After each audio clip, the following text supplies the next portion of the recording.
একটি হাদিসে রাসূলুল্লাহ সাল্লাল্লাহু আলাইহি ওয়াসাল্লাম বলেছেন যে ঈমান পুরনো হয়ে যায় যেভাবে তোমাদের জামা কাপড় গায়ে দিতে দিতে পুরনো হয়ে যায়। পুরনো হয়ে গেলে কাপড়টা দুর্বল হয়ে যায়, রং টং অনেক কমে যায়, সব দিক থেকেই কোয়ালিটি খুব লো হয়ে যায় একটা কাপড়ের।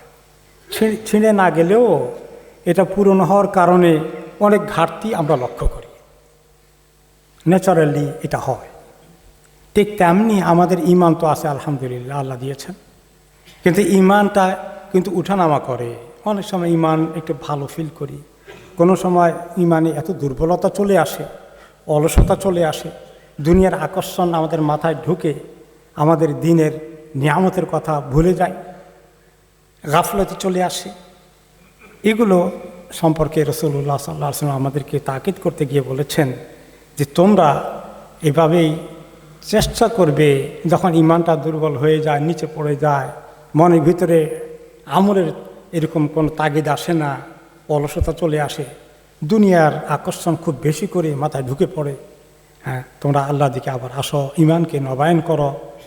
এভাবেই ঈমান বাড়ে এবং কমে। ঈমান সবসময় এক লেভেলে থাকে না, এটা আমাদের সবারই অভিজ্ঞতা আছে। এই জন্য এই বিষয়ে গুরুত্ব দিতে গিয়ে তিনি হাদিস বলেছেন, এবং সাহাবী আবু দারদা রাদিয়াল্লাহু আনহু বলেছেন যে একজন ব্যক্তির তার যে খুব ভালো জ্ঞান আছে, বুদ্ধি আছে, এটার পরিচয় হলো যে সে ঈমানটাকে সবসময় চেক করে কোন লেভেলে আছে।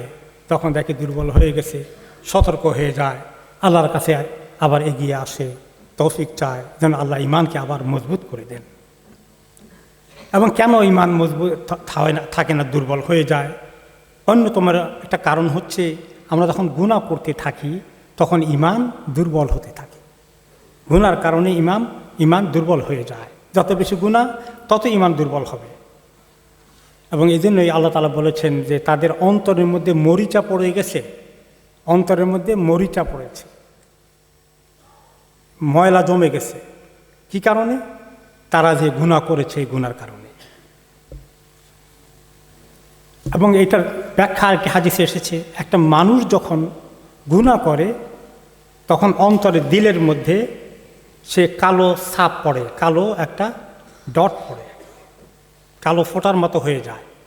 যত গুনাহ বাড়ে তত কালো ফোঁটা বাড়তে থাকে, বাড়তে বাড়তে অন্তরের দিলের অধিকাংশ কালো হয়ে যায়। আর যখন মানুষ তওবা করে, নেক আমল করে, আল্লাহ তাআলার কাছে এগিয়ে আসে, তখন আস্তে আস্তে আবার এগুলো সাফ হতে থাকে, অন্তরটা তখন নুরানি হয়ে যায়, নূরে ভর্তি হয়ে যায়। এইভাবে আমাদের এই সংগ্রাম চলতে থাকে, উঠানামা হয়, এটাই বাস্তবতা। এবং সাহাবীদের এটা হয়েছে। আবু বকর রাদিয়াল্লাহু আনহুর সঙ্গে দেখা হলো হানজালা রাদিয়াল্লাহু আনহুর। বললেন, হানজালা কেমন আছো? বলে, কেমন আছে আর কি, আমি হানজালা তো মুনাফিক হয়ে গেছে। কি ব্যাপার, তুমি মুনাফিক হয়ে গেছো, এটা কি বলো? বলে, মুনাফিক হয়ে গেছি না, কারণ যখন রাসূলুল্লাহ সাল্লাল্লাহু আলাইহি ওয়াসাল্লামের মজলিসে থাকি, ওনার থেকে কথাগুলো শুনি, এত বেশি আমাদের মধ্যে ক্রিয়া করে, মনে হয় যেন জান্নাতকে দিব্যি দেখতে পাচ্ছি, জাহান্নাম দেখতে পাচ্ছি। আমলের এত জজবা পয়দা হয়ে যায়, এত সুন্দর একটা ঈমানের লেভেলে আমরা পৌঁছি। ওখান থেকে যখন আবার ঘরে আসি, বিবি বাচ্চাদেরকে দেখি, টাকা পয়সা, নিজের ব্যবসা বাণিজ্য, দুনিয়াদারির দিকে ঢুকে পড়ি, আস্তে করি আরেক রকম হয়ে যায়। দিল্লির ভিতরে এখন দুনিয়ার মজা অনেক ঢুকে গেছে, তাহলে দুই রকম হলো না? তাহলে এটাই তো মুনাফিকি। আবু বকর রাদিয়াল্লাহু আনহু বললেন, ও ঠিকই তো বলেছে, আমারও তো এরকম হয়, তাহলে চলো আল্লাহ নবীর কাছে যাই। তো সেখানে গেলেন, গিয়ে তিনি বললেন যে, শুনছেন ইয়া রাসূলুল্লাহ, হানজালা বলতেছে সে মুনাফিক হয়ে গেছে। কেন হানজালা এটা বললে? তখন তিনি ব্যাখ্যা করলেন যে কথাটা আবু বকরকে বলেছিলেন। তখন রাসূলুল্লাহ সাল্লাল্লাহু আলাইহি ওয়াসাল্লাম বললেন, ইয়া হানজালা সা হানজালা, এই সারা সময় 24 ঘন্টা আল্লাহর মুখী হয়ে থাকবো, দুনিয়াদারি ছেড়ে দিয়ে, এইটার জন্য আল্লাহ আমাদেরকে পয়দা করেন নাই। দুনিয়ার আমাদের অনেক প্রয়োজন দিয়ে আল্লাহ পয়দা করেছেন। তো তুমি কিছু সময় তোমার দুনিয়াতে দিবা, কিছু সময় আল্লাহর জন্য দিবা, তোমার সময়কে ভাগ করে নেবে। এইভাবে আল্লাহ তাআলা আমাদেরকে এই দিন দিয়েছেন যে দুনিয়া দায় দায়িত্ব পালন করার জন্য, চাকরি বাকরি, ব্যবসা বাণিজ্য, পরিবারের ভরণ পোষণ থেকে শুরু করে আমাদের এই সব কিছুর পিছনে আল্লাহ হালাল করে দিয়েছেন, তয়্যিবাত করে দিয়েছেন, এগুলোকে আমরা অর্জন করতে হবে, কিন্তু এগুলো যেন এমন টানা না টানে যে আমরা আল্লাহ তাআলা থেকে দূরে চলে যাই। আমাদের আল্লাহর ইবাদত, জিকির, দোয়া, কোরআন, এইভাবে যে ইবাদতমুখী হওয়া, ওটা যেন আবার ভুলে না যায়। কিছু সময় দুনিয়ার জন্য, কিছু সময় আল্লাহর জন্য, এভাবে সুন্দর করে ভাগ করে নিতে হবে। এটাই হলো ইসলাম। এখন আসি আমরা যে কিভাবে আমাদের এই দুর্বলতাকে আমরা কাটাতে পারি, তো কিভাবে গাফলতি থেকে বেরিয়ে আসতে পারি, কিভাবে দুনিয়া বেশি না টানে, সেই জন্য আল্লাহ তাআলা বলেছেন যে কোরআন বেশি করে পড়লে তাদের দিনের ভিতরে আল্লাহ তাআলা ঈমান বাড়িয়ে দিবেন। জিকির, দোয়া, আজকারগুলো যেগুলো দিয়েছেন, এগুলো আমাদেরকে আল্লাহ তাআলার কাছে নিয়ে যাবে। এরপরে নামাজ ঠিকমতো পড়া, জামাতে পড়া এবং দেরি না করা, সময় মতো পড়ে নেওয়া। এরপরে আমাদেরকে কোরআন শরীফ তেলাওয়াত করার জন্য, কোরআন যত আমরা পড়ব তত আল্লাহ তাআলার কথাগুলো আমাদের মধ্যে ঢুকবে। যে সমস্ত সুন্দর সুন্দর জান্নাতের কথা বলেছেন সেগুলো আমরা উৎসাহিত হব, জাহান্নাম থেকে বাঁচার জন্য চেষ্টা করব, নেক আমল বাড়িয়ে দেব।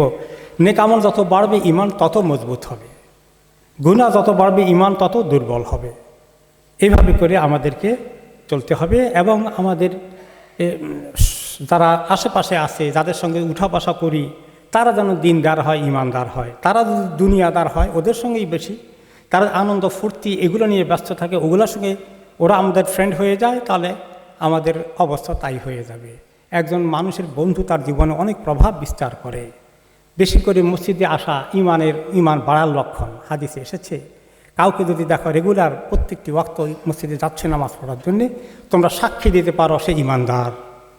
তো এইভাবে আমাদের আমলগুলোর মাধ্যমে আমরা এই ঈমানের যে দুর্বলতা চলে আসে, এটাকে উদ্ধার করতে পারবো হতাশ না হয়ে। আল্লাহ রাব্বুল আলামিন আমাদেরকে তৌফিক দান করুন।